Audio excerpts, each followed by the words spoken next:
Bien, bonjour Marie-Hélène. Bonjour Bernard. Alors, il va être question aujourd'hui de ménopause et d'andropause, qui est un sujet qui concerne en principe tout le monde, quand on prend en tout cas les deux ménopause et andropause.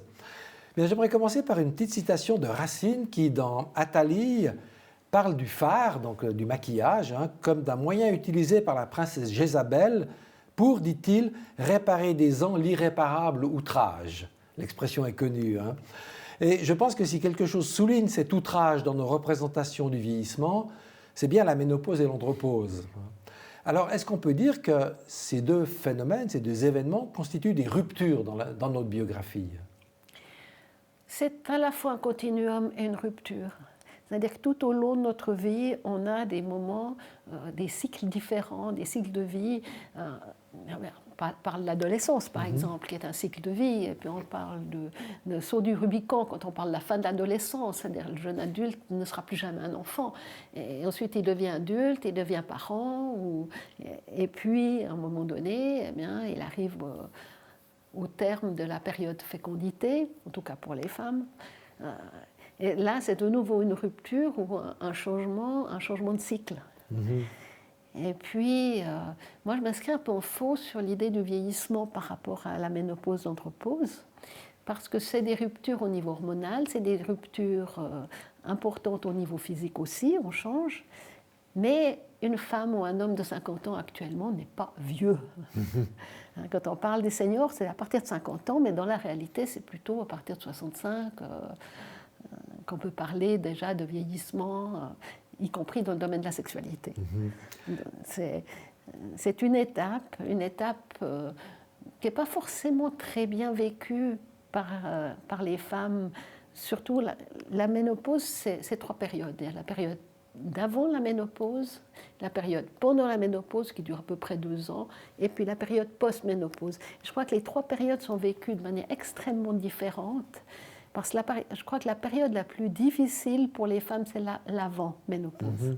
C'est vers 45, 46 ans. Donc, la petite période avant la préménopause, on pourrait dire. En quelque sorte, oui. Cette période où tout d'un coup, les femmes commencent à sentir qu'elles prennent du poids, qu'elles ont des règles qui deviennent un peu irrégulières, qu'elles ont des instincts sexuels un peu inattendus, un peu bizarres, qu'elles n'ont pas eu avant, qu'elles n'auront plus après, mais qui fait que c'est la fin de la période de la fécondité. Elles le vivent assez mal, comme si là, tout d'un coup, 45-46 ans, tu deviens vieux. Puis ensuite, tu arrives vers la cinquantaine, ou tu arrives vers cette période ménopause, où physiquement, c'est compliqué, c'est difficile. Parce que on sent que notre corps a changé, on a des vapeurs, on a des difficultés à dormir. Les vapeurs, c'est très pénible quand même. Quand on a une veste, qu'on travaille, qu'on met sa veste, qu'on l'enlève, qu'on la met, on change 5 fois ou 10 fois pendant la même heure de vêtements parce qu'on ne supporte plus, c'est quand même pénible. Et en même temps, et puis après, 52, 53, voire plus tard pour certaines femmes, c'est très très variable d'une femme à l'autre. Et l'âge et la manière de le vivre, tout d'un coup, il y a quand même un apaisement qui se fait. Une fois qu'on a réglé cette période de chute d'hormones qui peuvent être compensées par ailleurs. Il y a quand même beaucoup d'approches médicales qui permettent de traverser cette période sans trop de dégâts. Et puis, pour l'homme, c'est un peu différent. Oui, justement, parce que vous venez de parler des vapeurs. Somme toute, bon, moi, je n'ai pas fait d'enquête, mais les hommes ne se plaignent pas de vapeur en général. Donc, quelles sont les différences entre les deux? C'est-à-dire qu'il n'y a pas une chute brutale de leurs hormones brutale, c'est rapide tout d'un coup. Tu n'as plus la possibilité d'avoir des enfants. Enfin, tu n'es plus fécondable. C'est une chute hormonale énorme. Chaque fois qu'on a des mouvements hormonaux, que ce soit pendant la grossesse, l'allaitement ou que ce soit la ménopause, ben ça bouscule beaucoup tout le corps, tout le cerveau, tout est pris en bousculade et c'est difficile à vivre. L'homme, il vit ceci de manière beaucoup plus douce. C'est-à-dire qu'à partir de nouveau, la même chose, 45 ans, on dit. Mais ça peut être 70. C'est une diminution progressive de la testostérone, de nouveau une histoire d'hormones, mais progressive. qui va se manifester assez différemment, un peu moins physiquement, un peu plus sexologiquement parlant. C'est-à-dire que l'homme ne va pas voir un changement complet de son métabolisme brusquement, ou de 3 ans brusquement. Il va avoir une modification au niveau de sa sexualité, de son désir sexuel qui va diminuer. Il va avoir plus de difficultés d'avoir du désir. Et c'est difficile pour un homme parce que son identité est très liée au fait qu'il a un fonctionnement sexuel qui marche bien. Donc on va avoir des dépressions chez les femmes, on va avoir des dépressions chez les hommes, mais pas liées au même phénomène. C'est ça. Mais d'un côté, si chez l'homme c'est plus progressif, ça peut expliquer pourquoi quand même, il y a quand même pas mal d'hommes qui sont dans le déni concernant l'andropause, qui pensent que rien n'a changé d'une certaine manière, mais alors si en même temps ils se rendent compte qu'effectivement ça a changé parce que leur désir n'est plus le même, on comprend que ça puisse les perturber. On raconte, je ne sais pas si c'est vrai, mais que le romancier Romain Gary s'est suicidé quand il s'est rendu compte qu'il devenait impuissant. Alors ça irait, si c'est vrai, l'anecdote, ça irait dans le sens de ce que vous dites effectivement. Alors dépression ou du moins rupture d'identité d'une certaine manière. Oui. Mais alors la sexualité, c'est le naufrage avec l'andropause et la ménopause? Normalement pas. L'être humain, il est sexué jusqu'à la fin de sa vie. Il est sexué depuis la naissance jusqu'à la fin de sa vie. Et ce qu'on voit, c'est que souvent les couples sont aussi en crise au moment de cette période ménopause-andropause, cette période de la cinquantaine, mais pour plein de phénomènes, pas seulement des phénomènes d'hormones, mais aussi des phénomènes sociaux. Les enfants quittent la maison, partent, ils deviennent grands-parents.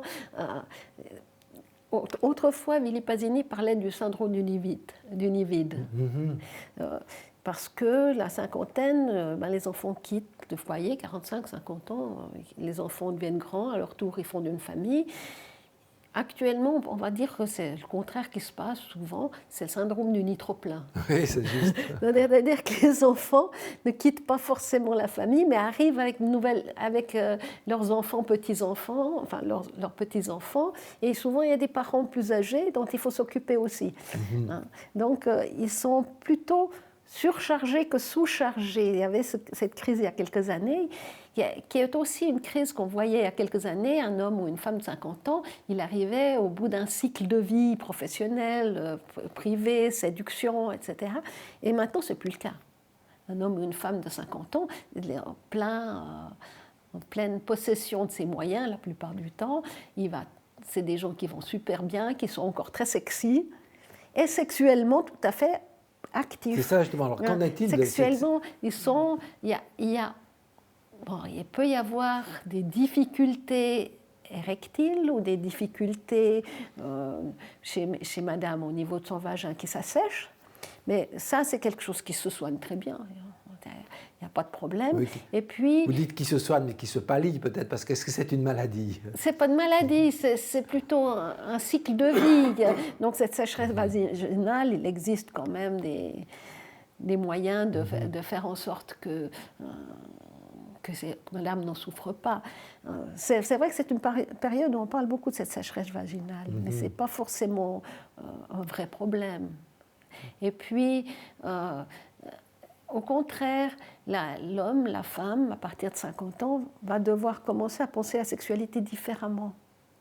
Et au lieu d'avoir une sexualité assez automatique, assez facile, il y a un désir et ça se résout, on va apprendre à développer le monde fantasmatique, le monde imaginaire, faire travailler son cerveau. S'il y a quelque chose qui touche corps-cerveau, cerveau-corps, c'est vraiment cette période de la ménopause. Le corps a des réactions, le cerveau a des réactions, il faut améliorer tout ça. Et je parle d'amélioration, parce qu'on va dans un monde où on va devoir prendre du temps et faire l'amour en prenant du temps. Une dame m'a dit la semaine dernière, parler de slow sex. Parler du tantra. Parce que l'enfant, on dit toujours qu'on est dans une société d'hyperactivité, de performance, etc. La diminution du désir sexuel pourrait être perçue comme une sorte d'échec.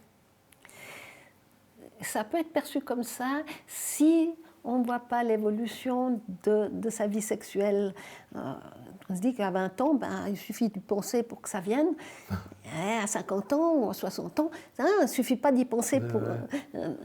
c'est pas parce qu'on voit passer une jolie femme devant nous que pour autant on va bander. Ça se fait pas comme ça. À partir d'un certain âge, il faut qu'on développe notre imaginaire érotique. Et les femmes, elles ont toujours dû développer l'imaginaire érotique.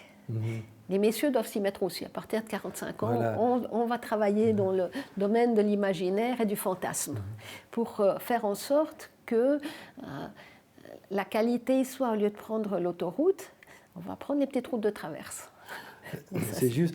On pourrait se dire aussi, dans le fond, que, bon, il y a une sorte de tyrannie du désir aussi, quand on est jeune. Hein, vous dites, il ne suffit pas d'y penser, mais même des fois sans y penser, les hormones montent, comme on dit parfois. Est-ce que ça ne peut pas être aussi vécu comme une sorte d'accalmie, enfin, dans le fond, la diminution du désir est liée à quelque chose comme une meilleure maîtrise de soi-même ou une sorte de liberté reconquise par rapport à l'esclavage de la passion. Enfin, je force un peu les termes. Hein. J'aime votre mot liberté, parce que c'est à ce mot-là que j'aimerais faire référence. À un moment donné, on est libre. On n'a plus cette tyrannie de performance, d'y arriver à tout prix, que ce soit pour tout, hein. Que ce soit en termes sportifs, que ce soit en termes social, que ce soit en termes sexuels. On n'a plus besoin de faire une course d'obstacles. On peut se permettre de prendre le temps et d'aller vers la volupté, disait le professeur Desjardins. Au lieu d'avoir une sexualité un peu automatique, on a une sexualité qui va vers la volupté. J'adore ce mot. C'est prendre le temps. Prendre le temps de conquérir, prendre le temps de se conquérir, prendre le temps d'être bien avec soi-même et d'être bien avec l'autre. Ah ben écoutez, je pense que c'est une bonne conclusion, hein. C'est peut-être un peu le début de la sagesse, je ne sais pas s'il faut s'exprimer ainsi. Je vous remercie beaucoup Marie-Hélène d'avoir répondu à mes questions. Merci beaucoup.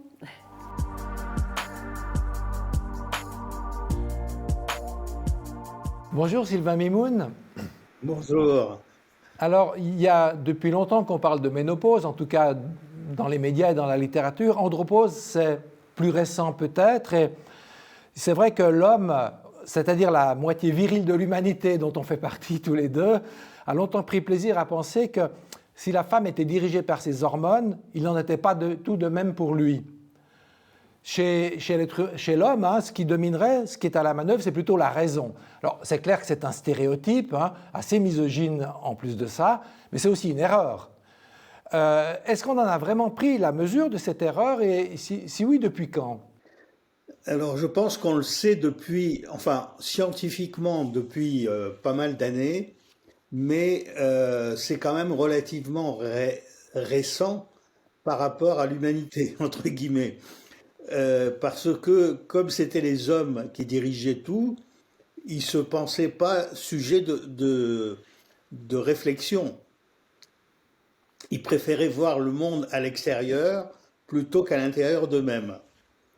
Et il a fallu que des gens s'intéressent à eux parce qu'ils ont été voir des médecins et ils se plaignaient tous à peu près de la même chose, arrivés à un certain âge.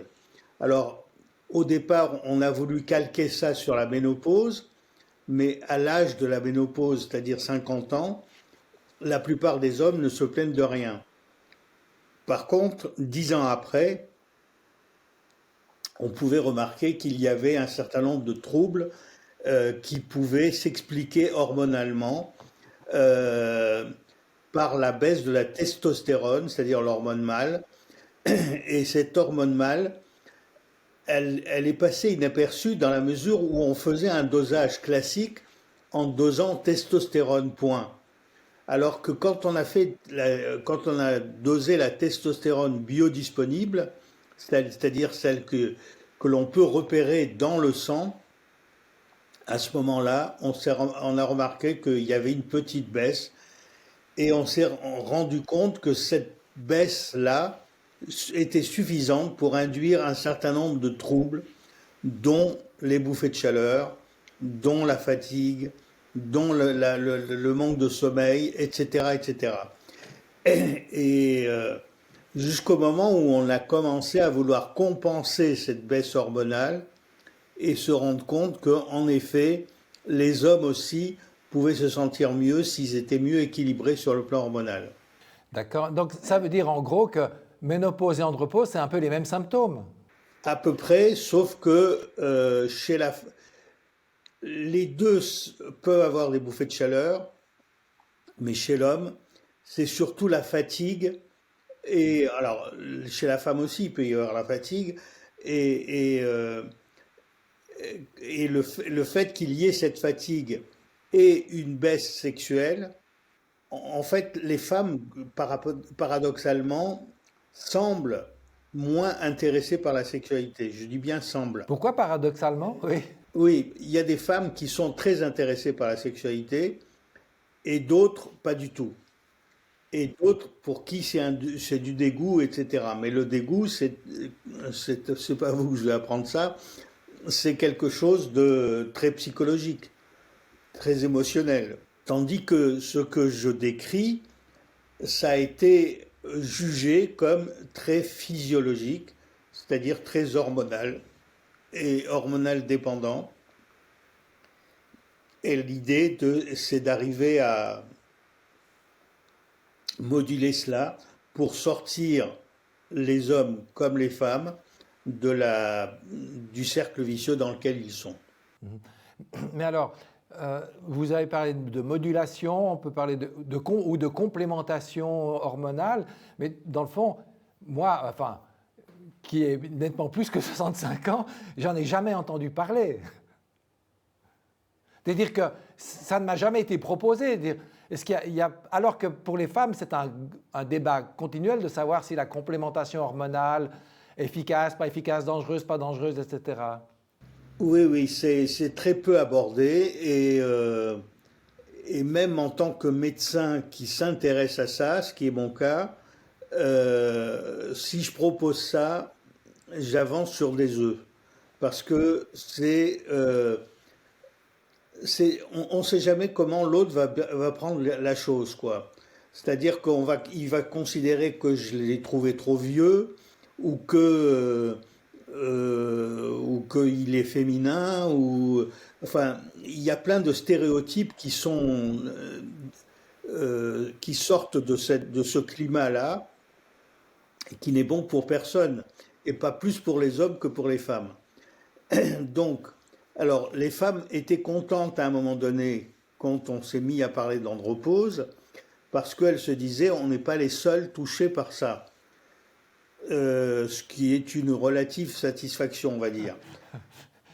On est tous dans le même bateau, quoi, d'une certaine manière, mais le bateau va pas très bien.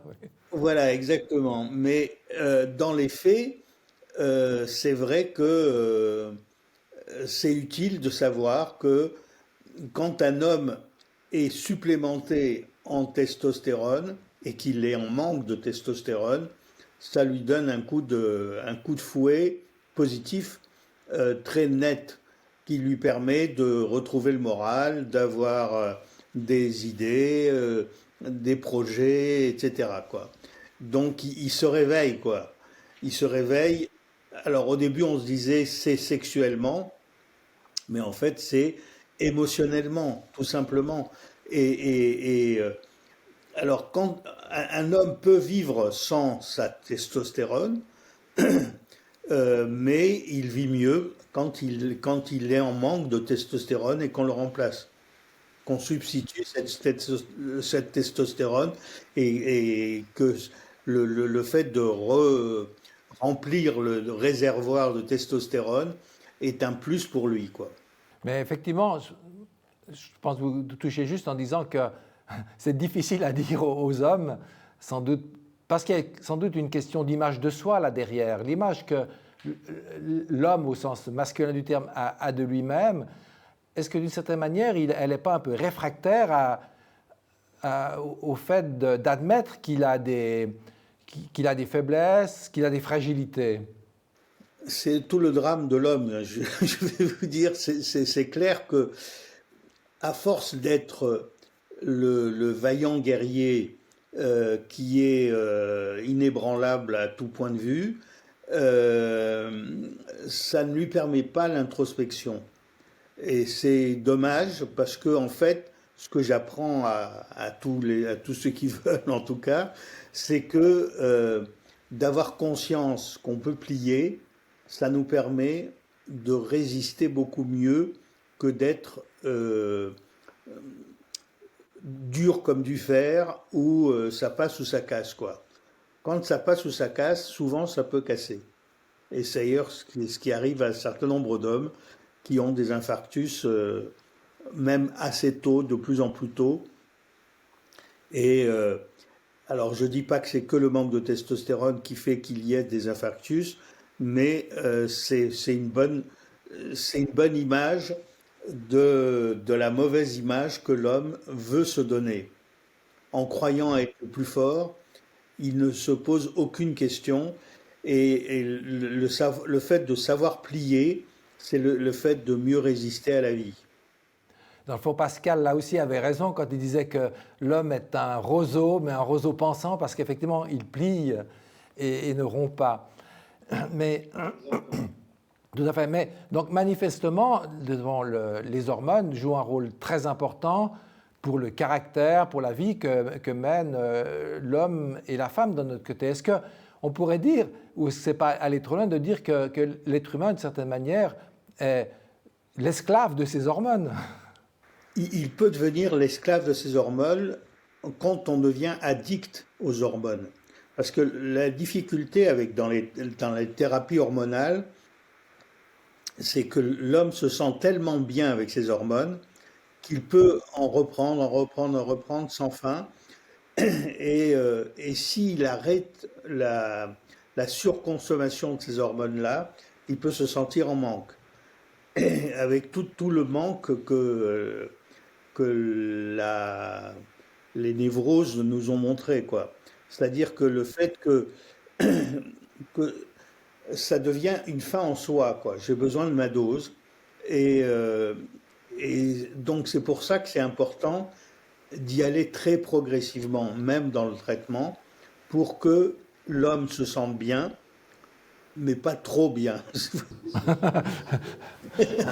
S'il se sent trop bien, trop dans l'effraction du monde, c'est pas terrible. Parce que c'est pour ça qu'on a dit qu'à un moment donné, que les hormones pouvaient rendre dangereux l'agressivité masculine, etc. Ce qui est objectivement, il y a beaucoup d'hommes qui prennent des hormones tranquillement, même s'il n'y en a pas assez, mais qui ne sont pas plus agressifs que d'autres. Parce que, dans le fond, vous avez parlé d'addiction, ça veut dire qu'on pourrait surdoser la testostérone. Quels seraient les effets d'un surdosage? D'abord, il en a de plus en plus besoin. Et surtout, il n'est plus responsable de ce qui lui arrive. Il est comme drogué aux hormones, quoi. Et s'il est drogué aux hormones, il est dans un état second. Et cet état second n'est pas une bonne chose pour l'humanité ou pour n'importe qui. Donc, d'où l'intérêt de savoir de quoi on parle, de pouvoir suivre au fur et à mesure des traitements par des bilans hormonaux où en est cet homme-là pour savoir comment réguler tout cela, plutôt que de se dire c'est la pilule miracle ou c'est l'injection miracle qui va me permettre d'être un surhomme. Le but, c'est pas du tout la performance. C'est ça, dans le fond, il ne s'agit pas d'ouvrir un nouveau paradis artificiel. Hein. Voilà. Écoutez, voilà. Je vous remercie beaucoup, Sylvain Mimoun, d'avoir répondu à mes questions. De rien, ça fait un vrai plaisir d'échanger avec vous et merci de votre disponibilité. La vidéo nous permet d'être chacun dans notre pays et de pouvoir échanger facilement. Tout à fait, merci beaucoup. À bientôt.